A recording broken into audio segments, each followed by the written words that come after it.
On the day of my husband's funeral, he left me a $5 million inheritance. Luckily, I kept quiet, because a few days after the burial, my daughter showed up with 3 lawyers, ordering me to transfer everything to her name. But I'm getting ahead of myself. Let me start from the beginning.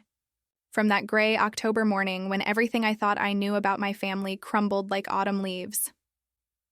Harold had been sick for 3 months. Pancreatic cancer, they said. The kind that doesn't give you much time to say goodbye.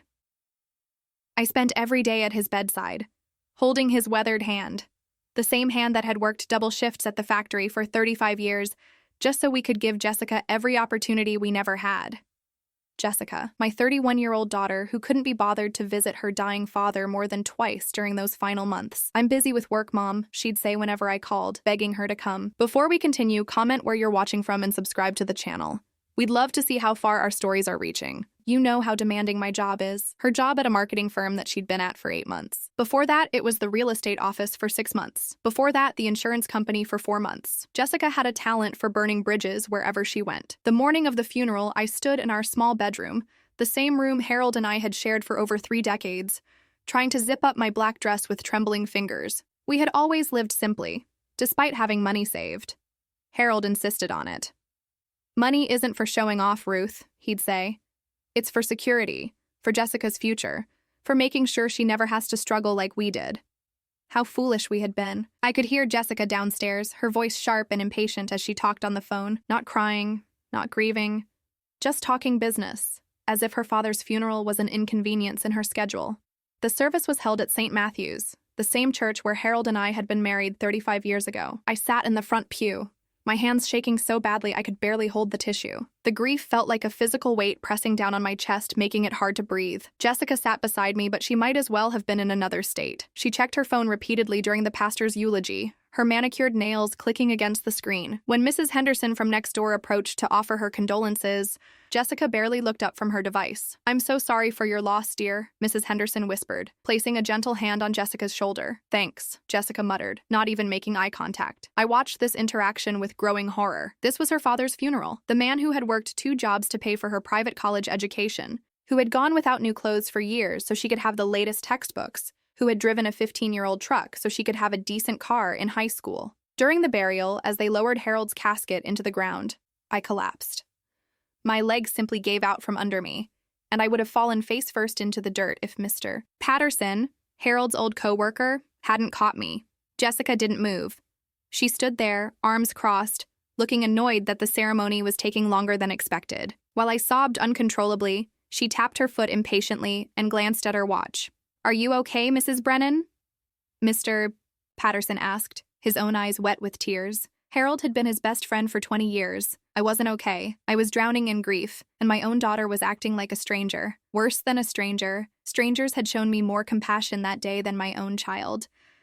After the burial, people came back to our house. Our simple, modest house that Jessica had always been embarrassed by. "Why don't you guys move somewhere nicer?" she'd complain whenever she bothered to visit. "You can afford it." She never understood that Harold and I found richness in things that didn't cost money. In quiet Sunday mornings, in our small garden, in the security of knowing we were building something for her future. I sat in Harold's recliner, accepting condolences from neighbors and friends, when Mr. Whitmore, Harold's lawyer, approached me quietly. "Mrs. Brennan, I'm very sorry for your loss," he said, his voice gentle. "When you're ready, probably in a few days, we'll need to discuss Harold's will." I nodded absently, not really processing his words. What did money matter now? Harold was gone. But then Mr. Whitmore leaned closer, lowering his voice to barely above a whisper. "Harold left you very well provided for. $5 million, to be exact. He wanted to make sure you'd be comfortable for the rest of your life." $5 million. The number hit me like a physical blow. We had money saved, yes, but I'd never imagined Harold had accumulated so much. All those years of him working overtime, of us clipping coupons and shopping at discount stores, of him telling me we needed to be careful with our spending. He'd been building this nest egg in secret. He also left specific instructions, Mr. Whitmore continued, about how the inheritance should be handled. He was very particular about certain circumstances. Before I could ask what he meant, "What?" Jessica appeared at my elbow. She'd been across the room just seconds before, but somehow she'd materialized the moment Mr. Whitmore started speaking about money. "What are you two talking about?" she asked, her eyes sharp and calculating. Something in her tone, something predatory and eager, made me pause. An instinct I couldn't name told me to be careful.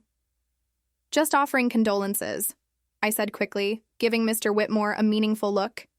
He understood immediately. "Yes, just expressing my sympathy. We can talk later, Mrs. Brennan." Jessica watched him walk away, her jaw tight with frustration. I could see the wheels turning in her head, trying to figure out what she'd missed.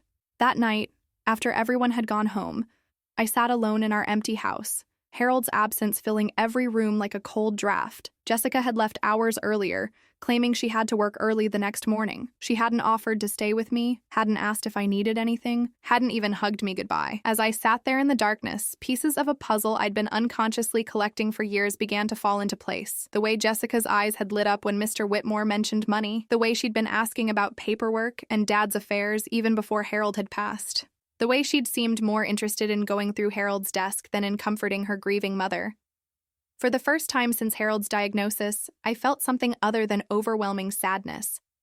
I felt a chill of recognition, the kind you get when you finally see something that was always there but hidden in plain sight. My daughter hadn't come to her father's funeral to grieve. She'd come to collect. Chapter 2. The Discovery of Small Thefts. 3 days after Harold's funeral, Jessica returned. Not to check on me, not to help me through my grief, but with 3 men in expensive suits carrying leather briefcases. I was still in my bathrobe when the doorbell rang at 8 in the morning. I hadn't been sleeping well, wandering the house at all hours, touching Harold's things, trying to make sense of a world without him in it. The sound jolted me from the kitchen where I'd been staring at his empty coffee cup, the one I couldn't bring myself to wash. "Mom, we need to talk," Jessica said the moment I opened the door. No hug. No, "How are you holding up?" Just business. The 3 men filed in behind her like soldiers. Jessica introduced them as her attorney, a financial advisor, and something called an estate planning specialist. They spread papers across my dining room table, the same table where Harold and I had eaten breakfast together every morning for 35 years. "We're here to help you transition Dad's assets properly," Jessica announced, settling into Harold's chair at the head of the table. The sight of her sitting there, so casually claiming his place, made my stomach turn. "Transition?" I asked, still standing in the doorway in my bathrobe. "You can't be expected to handle complex financial matters during your grief," said the attorney, a thin man with cold eyes. "Your daughter is concerned about your well-being." I looked at Jessica. Her face was a mask of fake concern, the same expression she'd worn as a teenager when she'd broken something and was trying to avoid punishment. "Jessica, I'm perfectly capable of—" "Mom, let's be realistic," she interrupted. "You've never handled the finances. Dad took care of all that. You don't understand investments, tax implications, estate planning. It's better if everything is transferred to someone who can manage it properly." The words hit me like slaps. It was true that Harold had handled most of our financial decisions, but that didn't mean I was incompetent.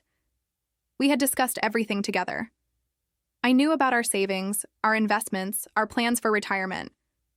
But as I stood there, 3 strangers examining me like I was a specimen, I felt something shift in my memory. A nagging sensation that had been bothering me since the funeral suddenly crystallized. Jessica had been in Harold's study.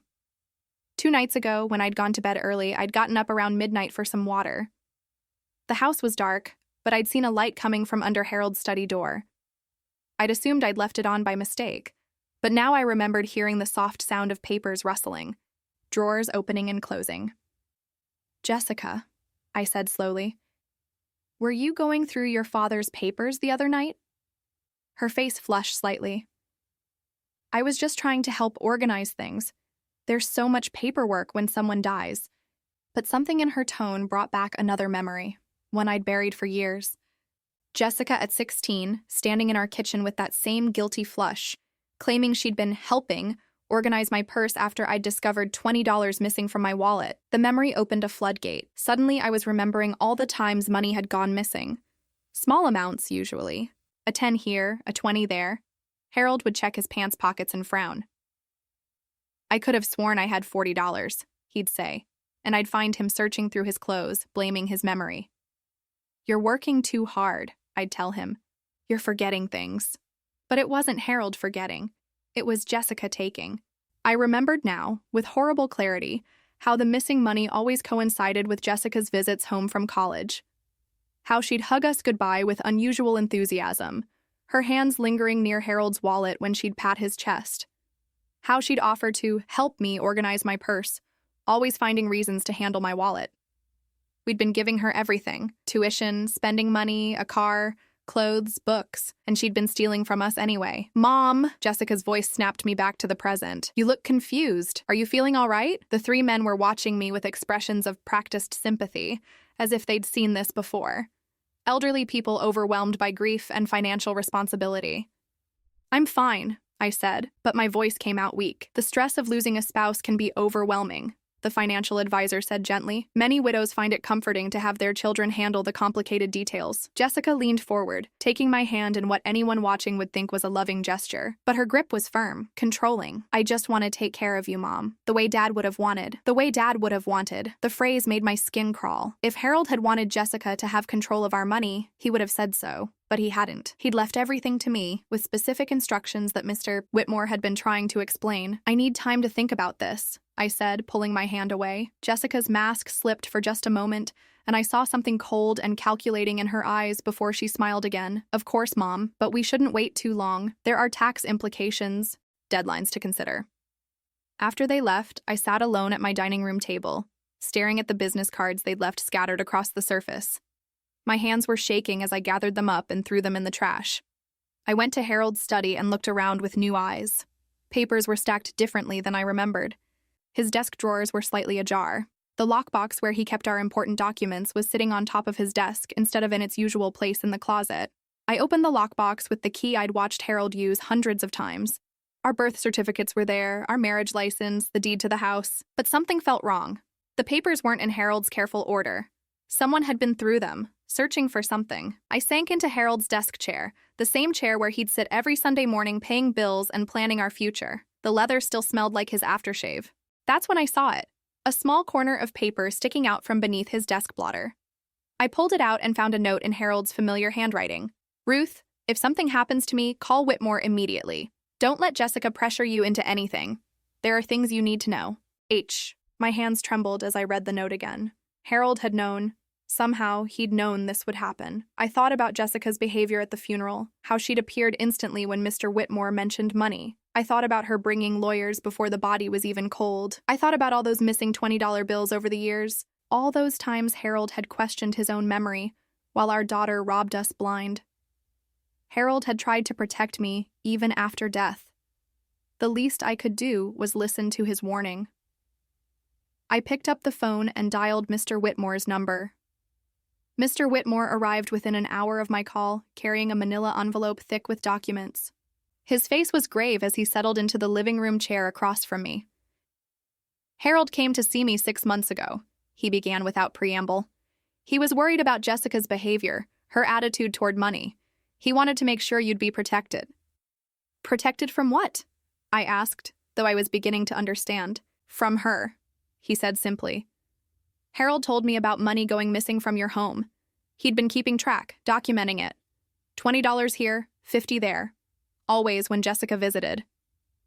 My throat tightened. Harold had known all along and never said anything to spare my feelings. Mr. Whitmore opened the envelope and pulled out a handwritten letter. "He left this for you to read when the time came." I recognized Harold's careful script immediately. "My dearest Ruth, if you're reading this, then Jessica has probably already tried to get her hands on our money. I'm sorry I never told you about the stealing. I kept hoping she'd change, that the girl we raised was still in there somewhere. But I've been watching, and I've been documenting. She's taken over $3,000 from us in the past 2 years alone. Do you remember when she was 7 and she stole that candy bar from Peterson's store? You marched her right back to apologize and pay for it. But I was weak, Ruth. When she got older, I kept making excuses. She's just going through a phase, I'd tell myself. She'll grow out of it. She never grew out of it. She just got better at hiding it. Take care of yourself, my love. Don't let her guilt you into anything. You deserve peace in your remaining years. All my love, Harold." I set the letter down with shaking hands. The letter down, my vision blurred by tears. Not tears of grief this time, but of recognition. How many signs had I ignored over the years? "There's more," Mr. Whitmore said gently. He pulled out a folder labeled Jessica College Expenses in Harold's handwriting. Inside were receipts, bank statements, and a detailed accounting that made my blood run cold.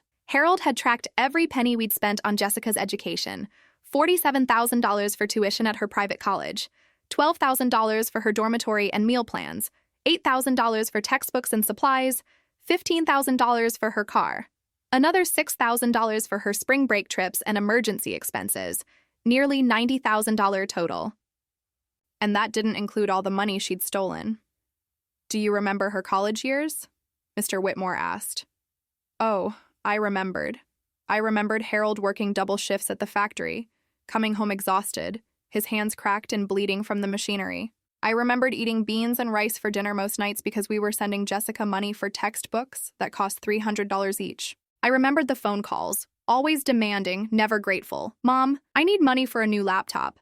The one you bought me crashed. Mom, I have to pay for this special program for my major. It's $200. Mom, my roommate moved out and I have to cover her share of the rent or they'll kick me out." We never said no. We'd scrimp and save, and Harold would work overtime to send whatever she needed. And what had she done with our sacrifices? Mr. Whitmore pulled out another document, Jessica's college transcripts that Harold had somehow obtained. My heart sank as I read them. Failed classes, academic probation, dropped courses. She'd barely graduated, and only after switching majors 3 times. "She partied away your money," Mr. Whitmore said bluntly. Harold hired a private investigator during her senior year. He was worried about where all the money was going.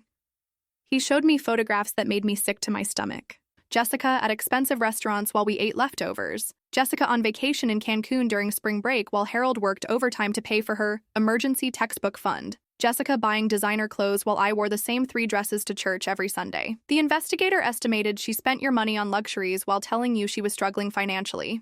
Mr. Whitmore continued. She was living like a trust fund baby while you and Harold lived like paupers. I thought about all the times she'd come home from college, complaining about how hard everything was, how she barely had enough money for food.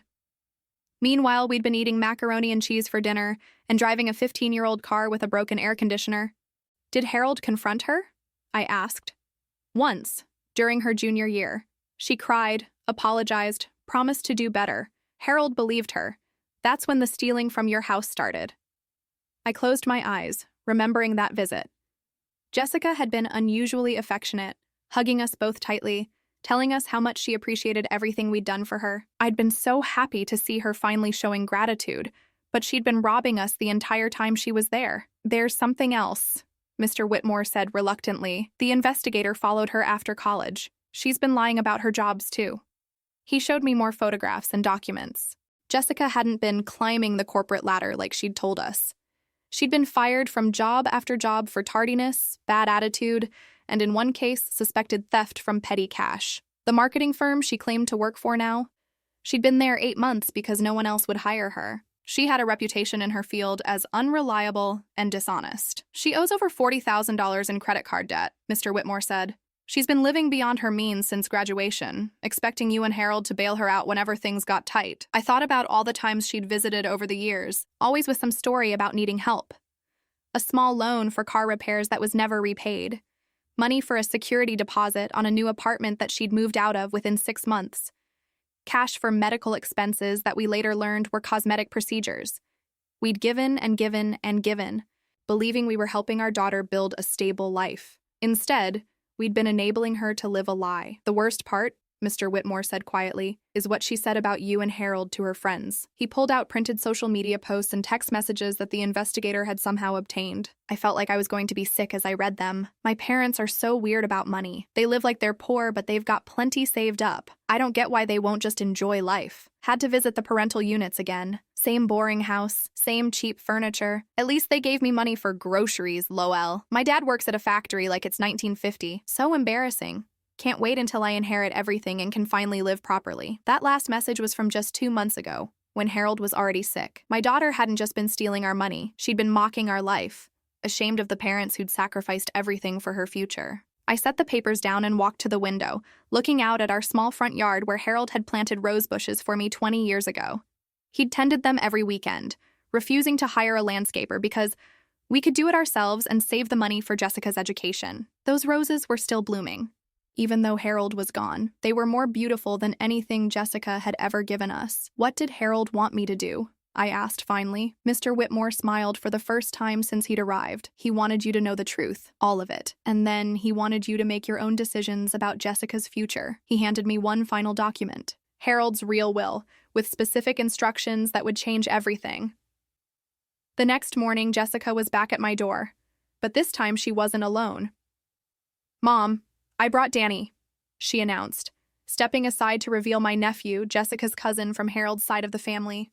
Danny was 35, worked as a nurse, and had always been the responsible one in his generation. Seeing him standing there with Jessica made my heart sink. "Aunt Ruth," Danny said, his voice gentle but concerned. "Jessica called me. She's worried about you." I invited them in, my hands trembling as I made coffee.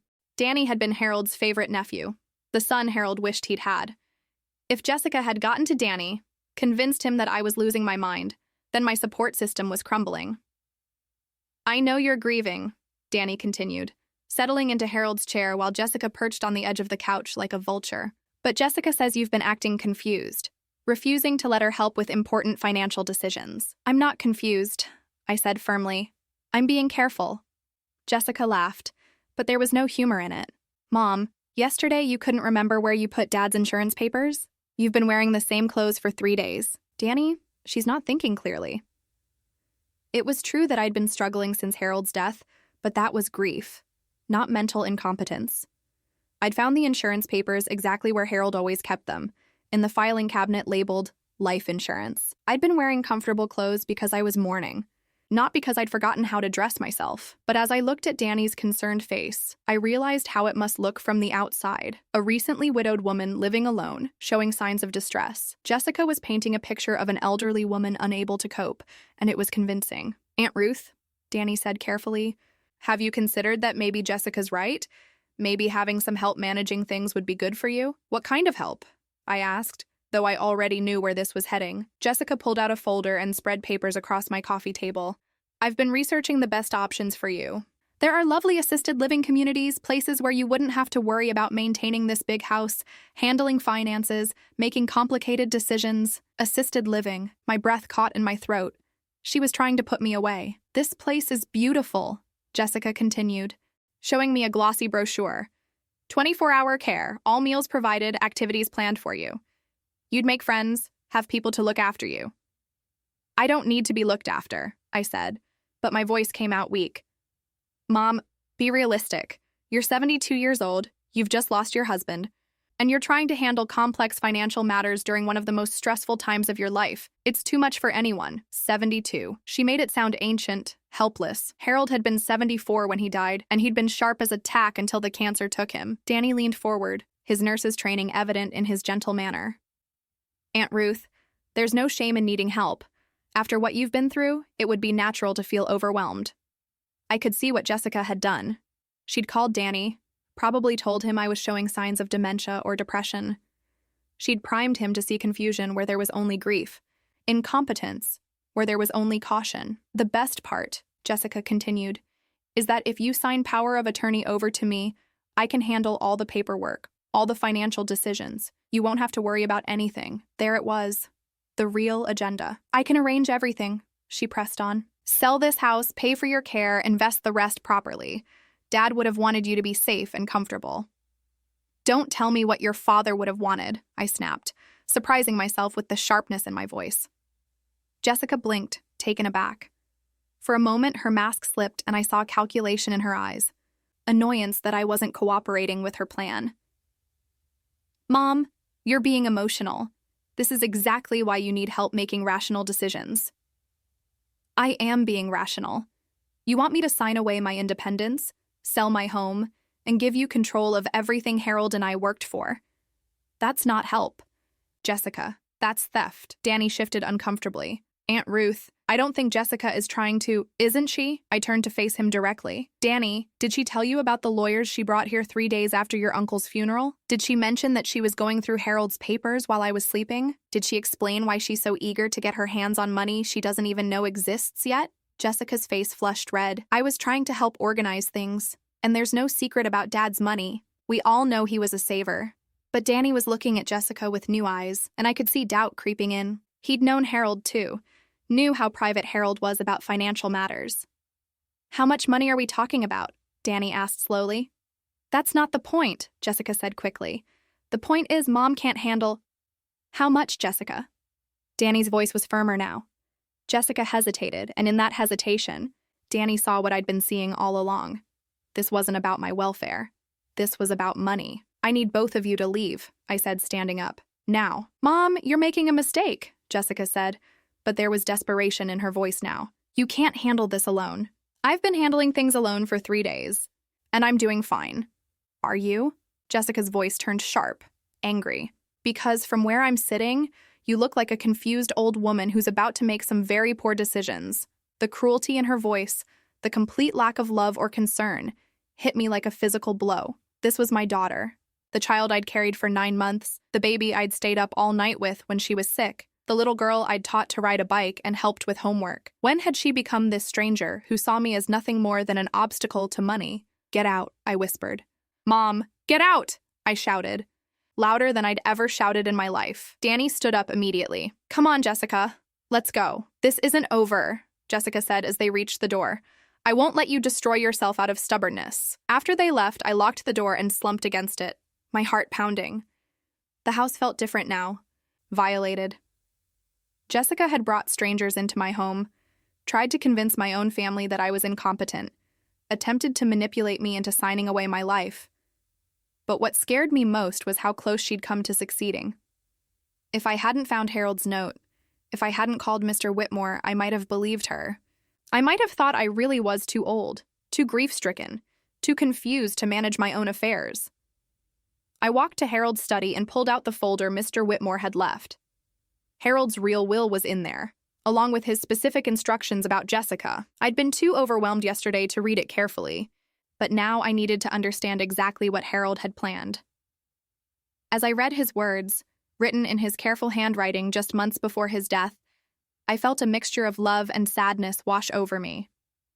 Harold had seen this coming. He'd known Jessica would try to manipulate me, try to take control, try to put me away somewhere she could access our money freely. But he'd also given me the tools to stop her. The will was complex, with conditions and clauses that would protect me and teach Jessica lessons she desperately needed to learn. Harold hadn't just left me money. He'd left me power, and tomorrow, when Mr. Whitmore returned with the other documents Harold had prepared, Jessica was going to discover that her father had been far more observant than she'd ever imagined. Mr. Whitmore returned the next morning with 2 additional men I didn't recognize. One was introduced as Harold's accountant, the other as a private investigator who had been working with Harold for over a year. Before we discussed the will, Mr. Whitmore said, settling into my living room, Harold wanted you to understand the full scope of Jessica's behavior. He documented everything. The accountant, a soft-spoken man named Mr. Chen, opened a thick ledger. Your husband was meticulous about tracking family finances. He began keeping detailed records when he noticed discrepancies in your household money. He showed me a chart that made my stomach turn. Harold had tracked every instance of missing money over the past 5 years. $20 here, $50 there, sometimes as much as $100, all coinciding with Jessica's visits. The total amount stolen from your home over 5 years, Mr. Chen said quietly, is $4,947, nearly $5,000, stolen from her own parents while we scraped to help her with her constant emergencies. The private investigator, Mr. Torres, pulled out a manila envelope. Mr. Brennan hired me because he suspected Jessica was lying about more than just the stolen money. He was right. He spread photographs across my coffee table. Jessica at expensive restaurants while claiming she couldn't afford groceries. Jessica shopping at designer stores while asking us for money for basic necessities. Jessica on weekend trips to wine country while telling us she was working overtime just to pay rent. These photos span the last 18 months, Mr. Torres continued. Your daughter has been living well beyond her reported income. We estimate she's spending approximately $6,000 per month while claiming to earn $3,200. How is that possible? I asked. Credit cards. Multiple credit cards. She owes $47,000 in unsecured debt. Her credit score is 480. She's been turned down for loans, apartment rentals, even cell phone contracts. My hands trembled as I absorbed this information. While Harold and I had been worried about Jessica's financial stability, she'd been living like a wealthy woman on borrowed money and stolen cash. There's more, Mr. Torres said grimly. He pulled out printed emails and text messages. We were able to obtain some of her communications through legal channels as part of the investigation. The first email was to someone named Brittany, dated 3 months ago when Harold was in the hospital. Dad's finally dying. Should inherit everything soon. Mom's too stupid to handle money anyway. Planning to put her in assisted living and take control of assets. We'll finally be able to live properly. Want to celebrate when it's official? I felt physically sick. While I'd been at Harold's bedside, holding his hand and praying for his recovery, Jessica had been planning his funeral and my imprisonment. Another message, this one to someone called Derek. Parents are so pathetic. Live like paupers when they've got money in the bank. Can't wait to get rid of that ugly house and mom's boring furniture. Going to buy something decent once I inherit. Our home. The house where Harold and I had raised her, where we'd celebrated her birthdays and graduations, where we'd created decades of memories. To her, it was just an ugly obstacle to be disposed of. But the worst message was to her ex-boyfriend Marcus, sent just 1 week after Harold's diagnosis. The old man probably has 6 months max. Doctor says it's aggressive. Mom will be easy to manipulate once he's gone. She's always been weak. Already researching elder law attorneys. By Christmas, I should have full control of their assets. I set the papers down. My vision blurred by tears of rage and betrayal. She hadn't just stolen our money. She'd been counting down the days until her father died. Mr. Brennan suspected this level of callousness, Mr. Whitmore said gently. That's why he changed his will 6 months ago. He pulled out the official document, thick with legal language but clear in its intent. The previous will left everything equally between you and Jessica. The new will is very different. I listened as he read Harold's final testament. The bulk of the estate, $4.8 million, went to me unconditionally. But Harold had set aside $200,000 for Jessica, with very specific conditions. She can access the money only if she completes a 2-year program, Mr. Whitmore explained. 6 months of credit counseling, 6 months of community service at a homeless shelter or food bank, 1 year of steady employment at the same job, and she must pay back every penny she stole from your household, with interest. What if she refuses? I asked. Then the money goes to charity. Harold specified the local children's hospital and the literacy program at the library where you volunteer. But there was more. Harold had also left detailed instructions for me.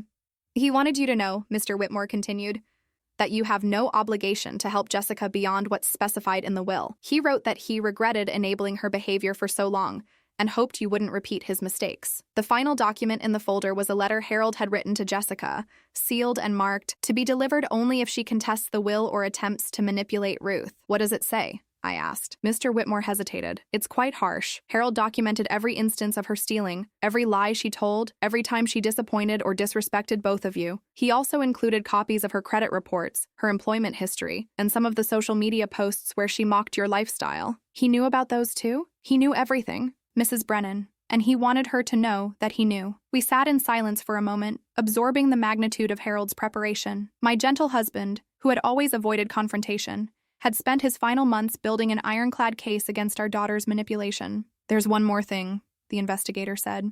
He pulled out a thick envelope. Yesterday, after your argument with Jessica, she made some phone calls. We've been monitoring her communications as part of the ongoing investigation. The blood in my veins turned to ice. What kind of phone calls? She contacted 3 different elder law attorneys, asking about procedures for declaring a parent mentally incompetent. She also called a real estate agent to get a market estimate on this house. And she made an appointment with a specialist in guardianship proceedings. My worst fears were coming true. Jessica wasn't going to accept my refusal quietly. She was planning to have me declared legally incompetent so she could take control anyway.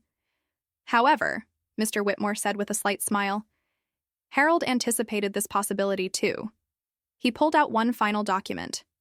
6 months ago, Harold arranged for you to undergo a comprehensive mental health evaluation by Dr. Patricia Williams, one of the most respected geriatric psychiatrists in the state. The evaluation concluded that you are mentally sharp, emotionally stable, and fully capable of managing your own affairs. I don't remember taking any evaluation, I said, confused. Harold told you it was for insurance purposes, remember? You spent an afternoon answering questions and taking tests for what you thought was a life insurance policy. I did remember. Harold had driven me to a medical building, said it was routine testing for a policy update. I'd spent 3 hours with a pleasant woman who'd asked me questions about my memory, my decision-making abilities, my emotional state. Dr. Williams noted in her report that your cognitive function is excellent for your age and that you show no signs of dementia, depression, or any other condition that would impair your judgment. This evaluation, combined with the investigator's documentation of Jessica's behavior, makes it virtually impossible for her to successfully challenge your mental competency. Harold had protected me even from threats I hadn't known existed. What happens now? I asked. Now, Mr. Whitmore said, you decide what kind of relationship, if any, you want with your daughter. You have all the power here. Mrs. Brennan, Harold made sure of that. As the three men packed up their documents, I felt something I hadn't experienced in years. Complete control over my own life. Harold had given me more than money. He'd given me the freedom to choose my own future. And for the first time since his death, I knew exactly what I was going to choose. Chapter 6. The Liberation Deserved. 3 days later, Jessica returned with her lawyers in tow, confident that she'd found a way around my refusal to cooperate. I watched from my living room window as they parked in my driveway, the same driveway where Harold had taught Jessica to ride her bicycle 25 years ago. I let them ring the doorbell twice before answering. Jessica stood on my porch wearing a new designer outfit that probably cost more than Harold and I used to spend on groceries in 2 months. Her lawyers flanked her like bodyguards, briefcases in hand. "Mom, we need to discuss your situation," she announced, pushing past me into the house without invitation. "I've been consulting with specialists, and everyone agrees that what you're going through requires professional intervention." "What am I going through exactly?" I asked, remaining remarkably calm. "Severe grief reaction with cognitive impairment," said one of the lawyers, a sharp-faced woman who spoke like she was reading from a medical textbook. "It's common in elderly individuals who've experienced sudden spousal loss." Elderly individuals. As if I were a specimen in a lab, rather than a human being with 7 decades of life experience. "We're prepared to file a petition for guardianship," the second lawyer added. "Several witnesses will testify to your recent confused behavior and poor decision-making." "What witnesses?" I asked. Jessica pulled out a folder. "Danny, for one. He'll testify that you seemed disoriented and paranoid during his visit. Mrs. Patterson from next door noticed you've been wearing the same clothes for days. Your mailman said you seemed confused when he tried to deliver a certified letter." Each supposed witness was either Jessica's ally or someone she'd manipulated with carefully chosen details. Danny had seen me on one of my worst grief-stricken days. Mrs. Patterson had probably noticed I was wearing comfortable morning clothes instead of my usual church dresses. The mailman had caught me during a moment when I was overwhelmed by legal documents I didn't understand yet. "The court will appoint a guardian to manage your affairs," the first lawyer continued. "Jessica is the logical choice given her education and her concern for your welfare." "Of course," I said quietly. "How convenient." "Mom, I know you're upset," Jessica said, attempting to sound caring. "But this is what Dad would have wanted. He always said family should take care of family." That phrase, the same words Harold had used when we'd made sacrifices for her education, when we'd given her money we couldn't afford, when we'd enabled her lifestyle for years, felt like a slap. "You're absolutely right," I said, walking to Harold's desk. "Family should take care of family." I pulled out the folder Mr. Whitmore had left and set it on the coffee table in front of Jessica and her lawyers. "That's why Harold made sure to take care of me before he died." Jessica's confident expression faltered as I opened the folder and began laying out documents. Bank statements showing the $5 million inheritance. Harold's new will with its detailed conditions. The private investigator's report documenting her lies and theft. "What is this?" Jessica whispered, her face draining of color as she recognized her own photoshopping at Nordstrom while claiming she couldn't afford groceries. "This is the truth," I said simply. "Your father knew exactly who you were, Jessica. He documented every lie, every theft, every cruel comment you made about us behind our backs." I handed her a copy of her text message about being excited for Harold's death. Her hands shook as she read her own words. This can't be legal," she stammered. "Oh, but it is," I continued, pulling out Dr. Williams' psychological evaluation. "Your father even arranged for me to undergo a mental competency assessment 6 months ago. Turns out I'm perfectly capable of managing my own affairs." The lawyers were frantically reading through the documents, their confident facades crumbling as they realized their case had just evaporated. "Mrs. Brennan," the sharp-faced lawyer said carefully, "surely we can work out some arrangement." "We already have an arrangement," I interrupted. "It's called Harold's will. Jessica is welcome to her inheritance, provided she meets the conditions her father specified." I read aloud from Harold's letter. 2 years of credit counseling, community service, steady employment, and repayment of all stolen funds with interest. Total amount to be repaid, $6,422. "You calculated interest?" Jessica asked, her voice barely above a whisper. "Your father did. He was very thorough." The room fell silent, except for the rustling of papers as the lawyers continued reading. I could see them calculating the billable hours they'd wasted on a case that was already lost. "Jessica," I said, sitting down across from my daughter, "your father spent his final months trying to protect me from you. Not from some stranger, not from some scam artist, but from his own daughter. Do you understand how heartbreaking that was for him?" She stared at the photos of herself living extravagantly while her parents scraped by. For a moment, I saw something flicker in her eyes. Shame, maybe, or recognition of what she'd become. "I never meant," she started, then stopped. "Yes, you did," I said firmly. "You meant every dollar you stole, every lie you told, every cruel comment you made about our simple life. You meant all of it." The lawyers were packing their briefcases, clearly realizing there was no money to be made here. "Mrs. Brennan, if you reconsider the guardianship arrangement," one of them began. "I won't," I said. "But I will be happy to provide your names to the State Bar Association, along with documentation of your attempt to file fraudulent guardianship papers based on false witness statements." They left quickly after that, muttering about consulting with their firms and exploring other options. Jessica remained seated, staring at the evidence of her own betrayal spread across my coffee table. "What happens now?" she asked finally. "That depends on you," I said. "You have two choices. You can accept your father's conditions, complete the program he outlined, and receive your inheritance. Or you can continue fighting, in which case the money goes to charity, and you get nothing. And if I choose the program? Then in 2 years, if you've genuinely changed, if you've learned to value work and honesty and treating people with respect, you'll have $200,000, more than enough to pay off your debts and start fresh." "And us?" she asked, gesturing between herself and me. "What about our relationship?" I looked at my daughter, this stranger who shared my DNA but none of my values, and felt a deep sadness settle over me. "There is no relationship to salvage. Jessica, you burned that bridge when you decided I was nothing more than an obstacle to money." She started to cry then, but I'd seen her tears before. They'd always been tools, weapons designed to manipulate sympathy and avoid consequences. "I'm sorry," she whispered. "I'm so sorry, Mom." "I know you are," I said. "You're sorry you got caught. You're sorry your plan didn't work. But I don't think you're sorry for what you did to us." She gathered the scattered papers with shaking hands, stuffing them back into the folder.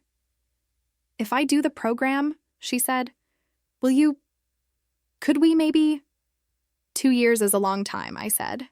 "If you genuinely change, if you learn to be the person your father and I tried to raise, then maybe we can talk. But not before then." After she left, I sat alone in my quiet house, feeling lighter than I had in years. Harold was gone, and that pain would always be with me. But the weight of enabling Jessica's behavior, of walking on eggshells around her moods, of pretending her cruelty was just a phase, that weight was finally lifted. I used some of Harold's inheritance to make the house more comfortable for one person. I bought myself a new car, something reliable and safe. I started volunteering more at the library, made new friends, took a photography class I'd always wanted to try. 6 months later, I received a letter from Jessica. She'd enrolled in the credit counseling program and found a job at a nonprofit organization. She was living in a studio apartment, had sold most of her designer clothes, and was slowly paying back her debts. She didn't ask for forgiveness or make promises about our future relationship. She simply reported her progress, like a student writing to a distant teacher. I wrote back briefly, acknowledging her letter and wishing her well in her efforts. A year later, another letter arrived. She'd completed her community service at a homeless shelter and was still employed at the same nonprofit. She'd paid back $3,000 of what she owed me and was working steadily toward the rest. More importantly, she wrote about what she'd learned working with people who had lost everything, about understanding, for the first time, what real struggle looked like, about recognizing how privileged and ungrateful she'd been. I wrote back again, this time with a little more warmth. 2 years after Harold's death, Jessica completed her program. She came to my house to deliver the final payment of what she'd stolen, plus interest. She looked different, older, more serious, humbled in a way I'd never seen before. "I don't expect forgiveness," she said, standing on my porch with an envelope containing a cashier's check. "I just wanted you to know that I finally understand what I took from you and Dad. Not just the money, but the respect, the peace, the joy you should have had in your retirement years." I took the envelope and invited her in for coffee. We talked for 2 hours. Really talked, maybe for the first time in her adult life. She told me about her work, about the people she'd met who had taught her the value of simple kindness. I told her about my photography class, about the book club I'd joined, about the small but satisfying life I'd built. When she left, she hugged me carefully, as if afraid I might disappear. "I love you, Mom," she said, "and I'm sorry it took me so long to learn how to show it." I watched her drive away in her modest used car, thinking about Harold and how proud he would be. Not proud of the money we'd left her, but proud that his conditions had worked. That somewhere inside the selfish, cruel woman our daughter had become, the child we'd raised was still there, waiting to be rediscovered. I never moved back into the role of Jessica's enabler. I never again let her treat me as anything less than a human being deserving of respect. But slowly, carefully, we began rebuilding something that might eventually resemble a healthy relationship between two adults. Harold had given me more than financial security. He'd given me the strength to demand better, the tools to protect myself, and the wisdom to know that love without respect is just another form of abuse. In the end, his greatest gift wasn't the $5 million. It was teaching me, even after his death, that I deserved to be treated with dignity by my own child. And for the first time in years, I was finally, truly free.